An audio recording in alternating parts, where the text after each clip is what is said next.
Hello and welcome to Cricket on Air, a show that goes beyond cricket news and analysis and brings cricket closer to real life. I'm your host Shri, and together with my friends Deepika and Himanshu, we'll be taking you on another fun-filled ride of cricket. That's right, folks. This week we have another special story for you. And this time it's not about a specific cricketer, but it's that special person without whom the sport probably won't even matter. Yes, this week's episode is about you and folks like you and us, the cricket fans. But before we go into the story of cricketing fans, we want to do a quick mention of our last week's winner for the promotion we are currently running on Cricket on Air. Our winner for this week is Tejas Nathu. Congratulations, Tejas. We'll be in touch over Facebook on getting your well-deserved jersey to you. Yay! And friends, just because we are one jersey short now, doesn't mean we are out of them. We have plenty of Team India t-shirts to give away, so act fast to enter your name in the next week's drawing by simply liking us on our Facebook page on facebook.com/cricketonair. Let's move on to the segment of our show, Cracking Up, our humble attempt to lighten up your day with some cricketing humor. Today, I'm going to test both Deepika and Himanshu together. Let's see what they are made of. Alright guys? Steel. And leather. Steel and leather. Let's see what you can do, Mr. Feather. Okay, lot of talk. Brace yourself guys, let's see what you're really made up of. First question. Why does the leg umpire stand on the leg side of the batsman and not on the off side? That's a pretty ridiculous question, Shri. I'm going to give you an equally ridiculous answer. It's probably because the rules were made about a century ago, around the time when you were born, when test matches were boring as hell and always had one result: draw. So there wasn't much for the leg umpire to do. So he'd rather stand there and at least have a nice view of the batsman's butt. Yeah, and not to mention that if leg umpires stood on the other side of the wicket, we'd have to call them off umpires, which just doesn't sound right to me. Alright. That's like as ridiculous as you could get. Here's another question. Why is the side screen called a side screen when it actually is directly in front of the batsman? ये तेरा tricky question है, Shri. Come on, man. It's called a side screen because batsman पूरा time screen को इस side से उस side तक move करता रहता है. Shri, seriously man, you need help. वो side screen नहीं है, वो side screen है, side screen. I can't take this anymore. You guys are nuts. Join the gang. Chalo Himanshu, let's take a tea break. A Bollywood tea break. So that Shri has some time to recover from this cracking up round. Welcome back, friends. This is your host Deepika, and we are about to begin our main segment for today's show. The story about spectators of this magnificent game called cricket on America's premier cricket show, Cricket on Air. In almost every recent cricket game of India, when Tendulkar is playing, I see this passionate spectator whose body painted from head to toe in the Indian tricolour and number 10, which happens to be Tendulkar's jersey number 2, painted on his body. He has got to be the biggest fan around. No doubt about where his allegiances are, Deepika. What's more is he also carries with him a shank, which is basically a conch shell, a shell of a large sea snail from the Indian Ocean, and is frequently seen blowing it at certain moments during the match. I would assume the significance of this shank comes from the age-old Hindu tradition of marking the start or end of any ceremony with the auspicious sound of the shank. And I gather there is certain holiness to the occasion when Tendulkar is playing for India in any cricket match. Of course there is, Shri. Don't you know Tendulkar is God? In fact, as history tells us, even in the epic battle of Mahabharata, shank were sounded before the commencement of an encounter on the battlefield. And I can very much liken a cricket match to a battle. And I bet that also one of the reasons why this passionate fan sounds the shank in these matches is for the same reason. as intense as that example is, I have another one of an equally passionate fan. But on a lighter note this time, guys. There was a match between India and Pakistan where this girl with the Indian tricolour painted on her face was also carrying a banner that said, "Zahir, I love you." The funny part was that when the cameras focused on her, she was caught a bit unawares, and once she realized she was on the big screen with her sign and the entire stadium could see her, she blushed. The crowd roared in acknowledgement. I know, I remember that one. What's more is that the camera then focused inside the pavilion where Zahir was sitting with Yuvraj. And UV being UV, he started teasing Zahir through the UV style. And then Zahir saw himself on the big screen and the girl with the banner was on the screen. He blushed as well. The camera in true Bollywood style focused back on the girl as if to say, "Now your turn, dear." And she responded with a flying kiss to Zahir and a blush. Zahir was probably feeling like a Bollywood hero by this time too, and he responded with a flying kiss from his side too. It was almost like it wasn't just a match, it was a matchmaking going on there. Welcome back, listeners. This is your host Shri, and today's show is all about you, the story of spectators. One cannot simply talk about cricketing fans without mentioning a bit about the fans in Sharjah. Of all the tournaments that we have seen in Sharjah, I have vivid memories of the fans in the stadium, especially again in the matches that involved India and Pakistan.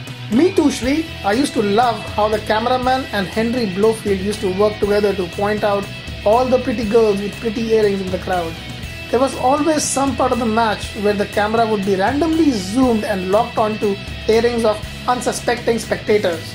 I suspect it was just Henry's way of checking out girls in the crowd. I totally agree with that. Maybe he had a side cut with the earrings manufacturer and marketeers in Sharjah. Who knows? Anyway, my memories of Sharjah are a bit boring, and I have this commentator to thank for it. I can't remember his name, even if my life depends on it. Perhaps it was Iftikhar Ahmed or Ramiz Raza. Not sure, but the dude for some reason always spoke in this monotone and put me to sleep. Add to that the sound of this trumpet-like instrument, which felt like you are driving on Highway 17 or something in India and a truck goes by with this loud-sounding horn, and that describes the Sharjah experience like no other. Speaking of Pakistan supporters, Shri, in recent times there is this elderly gentleman always spotted in the crowd in Pakistan matches, who shows up dressed up in this traditional Pakistani Pathan outfit and sporting a traditional beard. He seems to be a very passionate fan as well. Yeah, I think he's called Chacha everywhere. Really? Kiska? I've seen him many a times in Pakistan matches, regardless of who the opponents are. Welcome back, friends. This is your host Deepika, taking you through the story of cricketing fans on the premium cricket show in United States on Radio Desi B. Moving to the other side of the world, let's talk a bit about the fantastic Caribbean fans. The first few things that really come to my mind are music, joy, rum, excitement, energy, dance, celebration. Oh my god, I can already feel in a festive mood. Not necessarily in that order though. But the end result is always the same. It's just fabulous. The West Indians fans know how to turn a cricket match into a one giant party. You mentioned about rum, Deepika. I think looking at the state of West Indian cricket, the West Indian fans might be saying one thing: Gum ka sathi rum. Wow, wow, wow. Irshad, Shri. Sometimes I feel, Deepika, the trumpets that were playing in Sharjah might have originated from the West Indies. There were always loud sounds of these trumpets in those matches held in the Caribbean, and that's one of the things that makes the atmosphere so electric. Then there is the sound of the drums beating in the crowd in the Caribbean islands when the folks dancing in the stadium while Lara has been going on song. What a sight. I know, I can feel it already. Yes, as if the sight of Lara being on song is not enough to get the West Indian fans going, they take full responsibility of entertaining themselves by bringing these musical instruments to the ground and creating this giant party themselves. And what about Bangladesh, guys? I think I've discovered a lot of respect for the passion of the Bangladesh cricket fans as well. Firstly, the opening ceremony. I think they did an awesome job with it, especially for a country hosting a tournament of this scale, being watched all around the world for the first time. It was simply fantastic. I agree. Add to that the energy they had in the stadiums. Fans body painted with the Bangladesh flag, some with their faces painted, and even I saw a few tigers in the crowd. अब ये tigers कहाँ से आ गए यार? Not real tigers, Himanshu. The passionate fans were body painted with the Royal Bengal tiger. Welcome to your show Cricket on Air, friends, where we continue our story of the cricketing fans all over the world. Next up on our list are the Aussie and English fans. I honestly think both are very passionate about their cricket.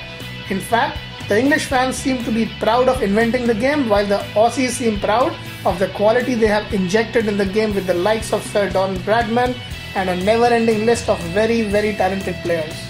I think the true passion of these two fan bases comes out during the Ashes season. You know, the contest held between these two countries when the entire cricketing media is immersed in covering the much-awaited contest. I would even go on to say that winning the Ashes is perhaps even more paramount for some fans than the coveted World Cup. What do you have to say about that, guys? Come on, Deepika, how can that be? I mean, we are talking about the World Cup here. It's got a more global footprint than the Ashes, where the only two play teams are playing. I don't agree that the Ashes can be more important for some of English and Aussie fans. Out of the box.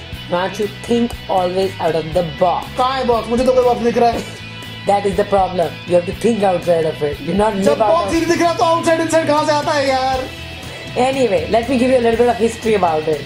The history of Ashes goes way back, more than the World Cup. In fact, the Ashes date back to the 19th century, while the World Cup just started in the late 20th century. Remember, we covered that in our second episode? Moreover, the Ashes is the name of a test series played between England and Australia, whereas the World Cup is a one-day tournament among different countries. And since we are talking about test matches versus ODIs, I'm going to hand it off to Shri, the test man in our show. Totally ready for it, Deepika. The importance of any tournament or competition can be judged by the consequences of performing or not performing well in it. Acha? Wow, We did not know that. वाह वाह, श्री कितनी intelligent बातें कर रहा है. I sound like Charles Darwin here. Remember the Ashes tournament of 2005 when Freddie Flintoff was the star of the tournament and was commended for his performances from every possible English media outlet. He was a national hero. In fact, there were reports that about 25,000 fans had gathered at Trafalgar Square and parades on the streets with fans lining up and cheering the English team from the sidelines, especially Freddie Flintoff for his performance in the Ashes and Michael Vaughan for his shrewd captaincy that helped England win the Ashes. So you see, my friend, that's just an example of how important the Ashes is to the Barmy Army and why some fans might argue that it's bigger than the World Cup. Barmy Army? Yes, the Barmy Army. That's the group of English cricket fans, dude. The Huffington Post described the Barmy Army as a famed travelling pack of English cricket fans. And that they are. They are very passionate about cricket and they frequently make headlines whenever the English team is playing cricket. Continuing with the Barmy Army, I saw them climbing the Sydney Harbour Bridge during the recently concluded Ashes series in January 2011. The English sports fans are pretty renowned. English soccer fans are known to be very rowdy, guys. I read a story about special arrangements being made so that the English fans behave when they visited Germany for the Soccer World Cup in 2006. There are countless stories of them drinking and misbehaving. As for the Barmy Army, though they are not as rowdy as the soccer fans, I hope so, there are conflicting opinions as to whether they stand for clean support for the game and their team or are a bit more like the English soccer fans. Welcome back, dear listeners. Thank you for tuning in today. This is your host Himanshu, bringing to you the story of the spectacular spectators on America's premium cricketing radio show, Cricket on Air. We have talked a bit about the ODIs and Test cricket. How about we turn our focus to Deepika's favorite format, T20? What do you make of the fans of the atmosphere that is created for the IPL, Deepika? Well, there's one word. Electric is the word that comes to my mind. I really enjoy being as a spectator, looking at the cheerleaders. These are these athletic people who perform dance every time a wicket falls or runs are scored. There are parties after the IPL matches where celebrities and the normal public gets to mingle with each other, and these parties can actually get onto page 3 of certain media outlets. There's a whole festive environment, and even on the cricket crowd, among the cricket crowd, it's normal to see celebrities. I mean, Bollywood stars are constantly there. It's almost like an NFL league that similarly it feels like you're in a very festive environment. And then talking about celebrities, guys, let's not forget Sivamani, the drummer who plays normally with A.R. Rahman, but thanks to the IPL, he has got a chance to be in the crowd and play his drums as soon as a wicket falls or when runs are scored. Yeah, I remember that. In fact, quite clearly, one of the matches in which, in fact, he's there for all of the matches of Chennai Super Kings. Exactly. He's basically from Chennai and he's kind of their brand ambassador. He goes for all Chennai matches. He wears the Chennai outfits and then he's there on the grounds entertaining everyone for all the 3 hours when the match is taking place. Yeah, and in one of the YouTube videos I was watching online, I also saw him, he puts his drums and all his equipment right in front of the cheerleader stage. Right. And they are dancing behind him, sometimes even to the tunes that he's playing on the drums. Absolutely. He's kind of a magician. The kind of atmosphere that he creates is just fantastic. And let's not forget the rap that he did along with one of the commentators, Jeremy Coney. And you know what, Sri? Let's play it for our listeners right now. So 1, 2, 3, 4. Keep going.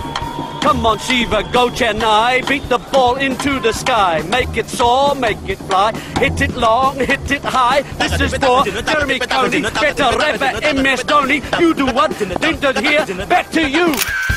And you know what, guys? It also takes me back to the memories of when I was present in the Jaipur Stadium watching a live IPL match between Rajasthan Royals and Mumbai Indians. Wow. Right. It was an electric atmosphere there. In fact, even before the match started, the teams, the actually home team, Rajasthan Royals, the public was basically rooting for their team. And this is what they said. Dal bati churma, Rajasthan surma. And then to that there was a section of Mumbai Indian crowds who went, Mumbai Indians.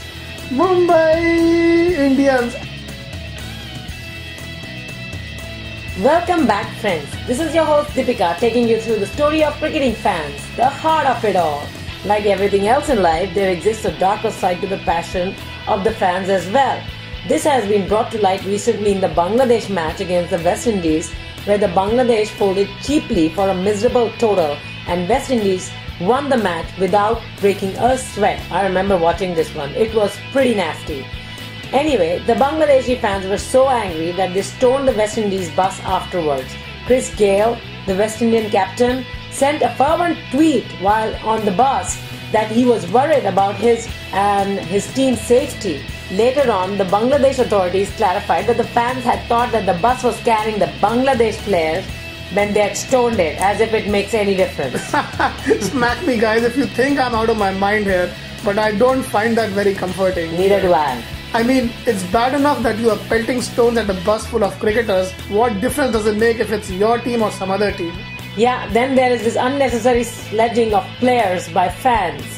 There was an incident in the early 2000s in a match being played between India and Pakistan in Toronto, Canada, where allegedly an Indian supporter sledged a young Inzamam ul Haq by repeatedly calling him Alu, clearly poking him on being overweight. Inzi snapped and climbed over the hoardings and was ready to thrash the living daylights out of this fan, but the authorities intervened. Well, I remember an incident too, when it happened right in front of my eyes, guys. It was the famed match between India and Sri Lanka in the late 90s in Firozshah Court Line, New Delhi, where Sachin Tendulkar made a fantastic century and Jayasuriya made mincemeat out of Manoj Prabhakar and won the match for Sri Lanka in fine style. If I'm not mistaken, it was the advent of power hitting during the initial 10 to 15 overs of an ODI. Jayasuriya had just invented this new thing in this very match by taking on Manoj Prabhakar. After getting thrashed around for his couple of overs, Prabhakar would come to the boundary line to field where I was sitting, and I saw that the spectators were ridiculously unpleasant to him. They were shouting expletives at the top of their voices. I am sure that was not doing any good to his confidence. And surely enough, after a few overs, Prabhakar resorted to spin bowling. Imagine that. It was a sorry situation to see that happen. Welcome back, friends. This is your host Himanshu, wrapping up our episode on cricket fans on your favorite show, Cricket on Air on Radio Desi Beat. Again, a reminder on the current promotion we are running. We are giving away free India Team World Cup jerseys sponsored by Reebok. To enter your name in the next week's drawing, all you have to do is very simple. Just go like us on our Facebook fan page on facebook.com/cricketonair. We thoroughly enjoyed bringing you this show today, and we would love to hear what you think about us.